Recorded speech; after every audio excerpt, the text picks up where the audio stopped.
Welcome back, you scholars of the Enlightenment. I'm here again with Top Gear Magazine's James Bond Q, Ramsey Faragher. Hello, YouTube. And today we're going to be talking about autonomous vehicles. So vehicles that are capable of sensing their environment and moving around with little to no human input. So we're going to be talking about machine learning. We're going to be talking about drones. We're going to be talking about Martian rovers. We're going to be talking about driverless cars and all that good stuff.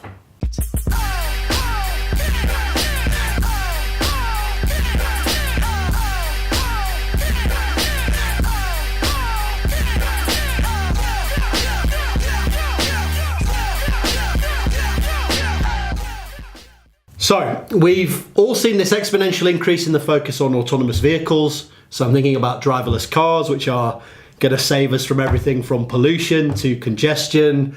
And obviously, there's going to be no deaths whatsoever on the roads anymore. I mean, you know, it's all fine, isn't it? It's all proper. You got a sign. It's all fine. Oh, yeah, it's all fine. Drones, which are going to deliver all our packages. They're going to take over our military. It's going to be, you know, Terminator 2 Judgment Day. Skynet will be in control of your military. But you'll be in control of Skynet, right? That is correct, sir. Martian rover, so NASA's InSight mission just landed on Mars.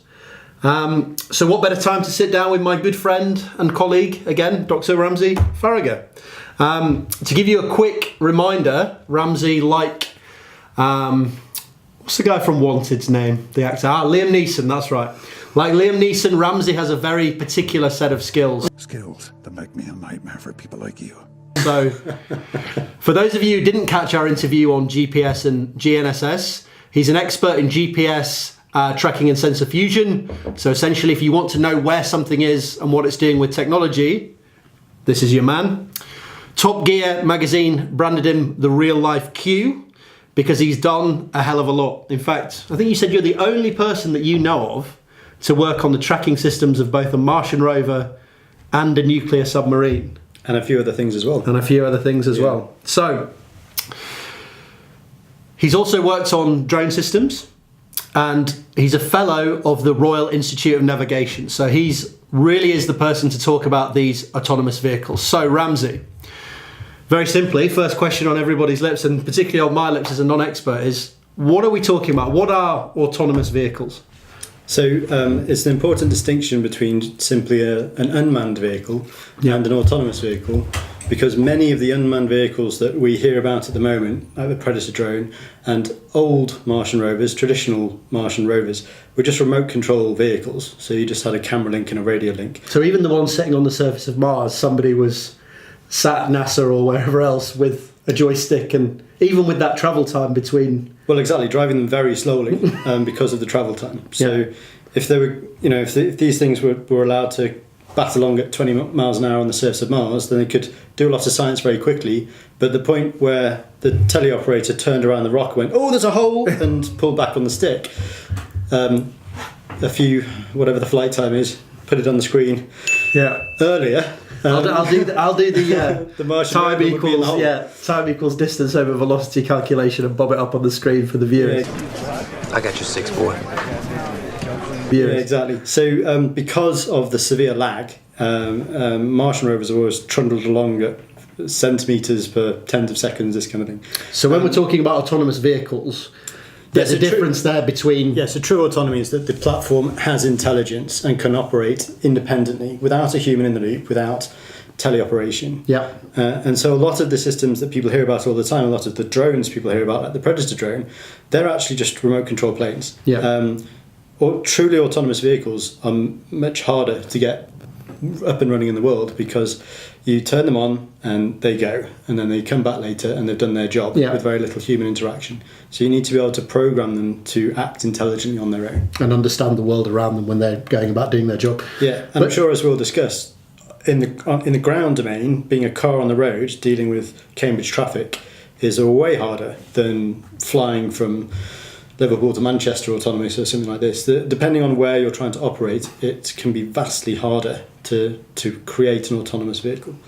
So even taking that into account, though, it's actually surprising that we've seen this exponential growth in focus on autonomous vehicles. So thinking about driverless cars, the Martian rover, they're actually, in historical context, we've been trying to get these autonomous vehicles off the ground, literally and metaphorically, for quite a long time. Yes, so we have over 100 years now of autonomous vehicles of some type. So the earliest one I know of is the Kettering Bug, which was, its brain was the Sperry gyro. And the Kettering Bug was basically a biplane from World War One. And the team at Sperry, who made gyroscopes, replaced the pilot with a very large spinning disc, a proper traditional gyroscope. Okay. So you spun this thing up to a very high speed. So it's a plane without a pilot, just a spinning disc where the pilot would be. Yeah. Oh my god, the automatic pilot, it's deflating! So you'd point this biplane in the direction you wanted it to fly. And so what they would do is launch from their own occupied territory along a vector where it flew over some thing of interest of the enemies that they wanted to look at, like some enemy trenches. But they knew that 20 miles further on was occupied territory again. So they'd put enough fuel in this thing so it would take off, fly in a straight line and come down in occupied territory. Clockwork, camera or something in it that would take a photograph every minute or something and set it going. And what the gyro was doing was basically locking the platform in that direction. Yeah. So it would take off and it would fly, and if a gust of wind buffeted it and tried to knock the aircraft onto a different vector, the gyroscope would still be defiantly pointing in the direction it wants to be going in, and by hooking the gyroscope up to the rudder, as the aircraft was buffered and tried to go that way, the gyro would be doing exactly the same thing as a pilot going, nope, back that way, and it worked. So over 100 years ago, there were spy planes, American biplane spy planes, and most people don't know this. No, I certainly didn't know that. And knowing is half the battle. During World War II, the famous V1 and V2 weapons that were used by the Nazis, they had, for their day, very clever, very intricate navigation systems. So the V1 Doodlebug was basically a cruise missile. Yeah. Again, full of gyros, point to the direction you go, fire it off, and the navigation system, the autonomous autopilot within that platform, could do a very good job of keeping it on the straight and level path regardless of the odd gust of wind. Admittedly, the way they decided where to come down was a little less elegant. They mounted a metal disc on a screw inside the platform. There was a tiny little propeller on the nose of the V1 bomb, and you would set this disc for the distance you wanted the thing to fly. Okay. The little propeller would twizz around in the airflow, and this disc would very slowly move back on a screw thread, the amount you'd set it to, and at the far end was electrical contacts, and when the disc touched the electrical contacts, a pair of scissors cut the control lever to the elevator, and the thing crashed. Sounds very sort of Rube Goldberg way to go. A very clever way of making sure you don't go left and right, and then quite a simple way of making sure you go the right distance. So I guess with that, the bombs would come down within a sort of circle around where you'd anticipated they would do. So some margin for error at the end, but still quite accurate. It was an autopilot. Just cruise missiles were the beginnings of autopilots. And I guess modern cruise missiles incorporate things like GPS and more complicated computer systems, do they? Or yes, and generally multiple redundancies if you can, multiple ways of determining where you're going and what you're doing. So often they will use things like terrain imaging and mapping as well. So they'll fly as low as they can. Typically they'll fly below radar, so they'll actually ensure that objects are getting in the way, like fly down valleys and then pop out and stuff like that. And they'll use visual radar to map where they are to a map of where they need to go. But yes, nowadays you can use GPS to know exactly where you are as well.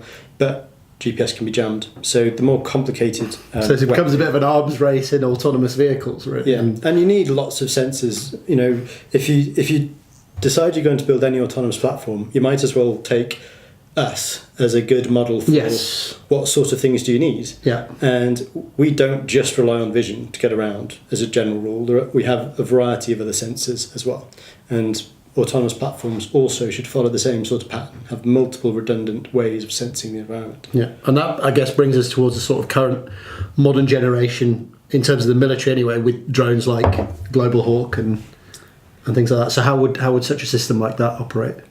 So Global Hawk is one of the fully autonomous platforms, as opposed to it just being remotely teleoperated. And Global Hawk is a spy plane, so it doesn't have to go in and deliver ordnance, and it generally doesn't have to worry about being shot at or. So would this be very high altitude? Yeah, It's a high altitude spy plane. Yeah. Global Hawk's predominant navigation technology is actually its GPS, because it's so high up that they don't worry about jamming as much as stuff that is lower down to the ground. But Global Hawk is an example of a highly successful autonomous platform. Yeah. And one of the reasons that it's highly successful is that autonomous operations in the air domain are much easier than in some of the other domains.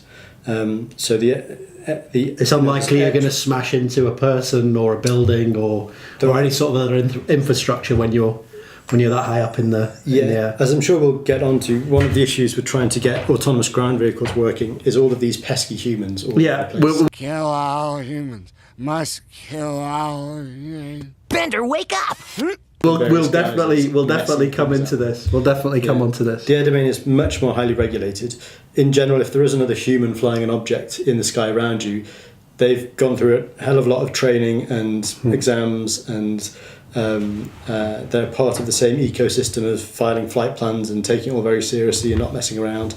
And they generally, the air traffic is generally a much better environment to work in. People tend to know what they're doing if they've managed to get something up into the air. Yeah, you're not generally messing on your phone and shouting at the kids in the back when you're flying around. Makes sense. So,